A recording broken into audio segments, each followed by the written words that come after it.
Dear students of class, today we are going to start learning the first chapter of English grammar, that is sentence. My dear students, first of all we will have the introduction of this one. Then after further we will proceed for the explanation of the differences. Right? So, as you can see, the title of today's sentence and the definition, the very simple definition, the group of words.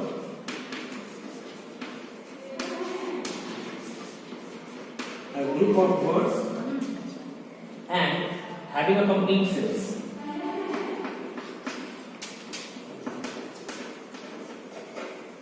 Complete sense.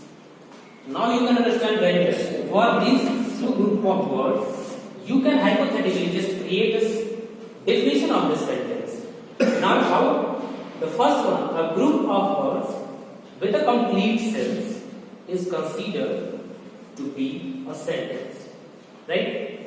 Hypothetically you can say a group of words is considered to be a sentence when it is well arranged and it is having a complete meaning. Right? So that's all about the sentence and its definition. Now it's very clear that if a group of words is being bested on a particular statement, that means it must be well arranged also. How can it be well arranged? What is the meaning of well arranged? Suppose I have just taken an example. The Ram is a good boy. Ram is a good boy. It's a very common example, as you can see. And here the group of words that you have seen, the Ram is the first one, then after is, then after a, then after good, and after that at last boy is there. So for what? If I am going to change any of the word from this segment, like I have replaced this e and is coming before, like is Ram. Then after, again I am just going to make a replacement of good. Is Ram a boy? And the last one, at last I have pasted this. Is Ram a boy? Good. What is the difference between them? Only the order of the words that has been written. In the first one, the sentence is started from last, then after is was written, then a, then good, and then boy at last. But in the second statement, not exactly the statement, only the second group of words. As you can see, the is written in the first one, and the last word that is written is good. But what is written between Ram and a and a boy? Only the order of the words that has written have been changed, and just because of this order, this group of words is meaningless. So now, after the help of this example, you can very well understand that the well-arranged order is very essential for the completion of the sentence. Now it's clear to you. I think you must be clear that a group of words is considered to be a sentence when it is having a complete sense and well arranged also.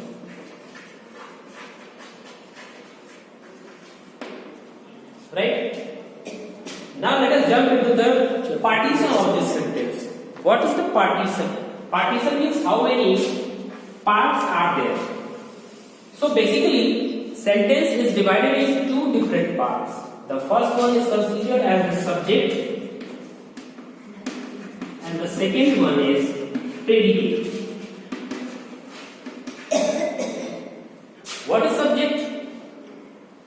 Subject is actually the doer within a sentence. Doer, that means the whole responsibility of the sentence must be on the shoulder of that subject. Or you can say sometimes that a description is given like I have a cow, you have a pen, like that. So if this type of sentence you are going to see, in the first one, the doer or the person over whom the whole sentence is going to be applicable, that one will be the subject. Right? Now in this statement, you can see that the Ram is the subject because the information that is a good boy we are getting, that is about Ram. That means Ram is the principal word within this statement. Ram is a principal word within this sentence, That means this Ram will be the first part of the sentence, that is subject. Now what the predicate is? After making a separation of the subject, what lives behind? What is the remaining part? What is the remaining group of words? That is considered to be a predicate. So that's a very simple definition, my dear students, for the predicate. That's a very simple definition. How? In the first part, as you can see, the subject is Ram and the predicate is a good boy. Right? What you have to do? Only you will have to identify the subject. If you are able to identify the subject, then just take it out and left remaining group of words will be considered as a predicate. Right? So what we have seen today, a sentence is a group of words that is well arranged and having a complete sense.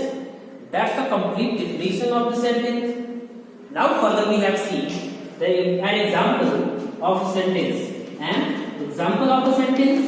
and in which what we have seen, that Ram is the subject and rest of the group of words is predicate.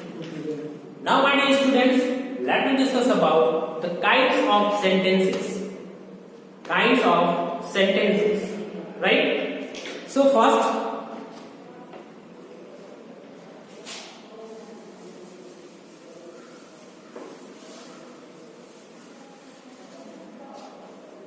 kinds of sentences.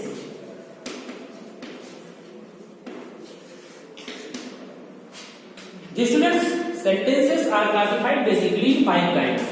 The first one is assertive.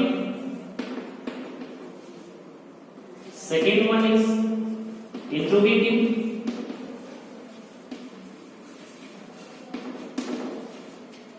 Third one is imperative.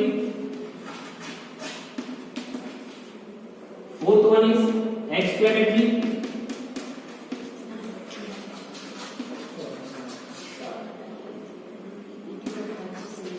And fifth one is objective.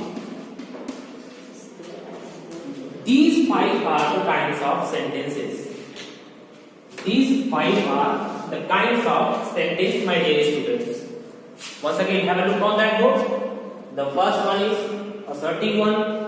Second one is interrogative. Third one imperative. Fourth one exclamatory. And the fifth one is optative. So these are the 5 kinds of sentences, and after this our this session has been finished. Rest of the part, that means the description about the sentences, we will read on tomorrow's videos. So my dear students, I think you are getting all the points, you have received whatever the information I have delivered to you, and if you are getting any confusion, any point that you are unable to understand, so you are free to ask inside the classroom, my dear students. We'll meet in the next session. Up to the time, thank you. Have a nice day.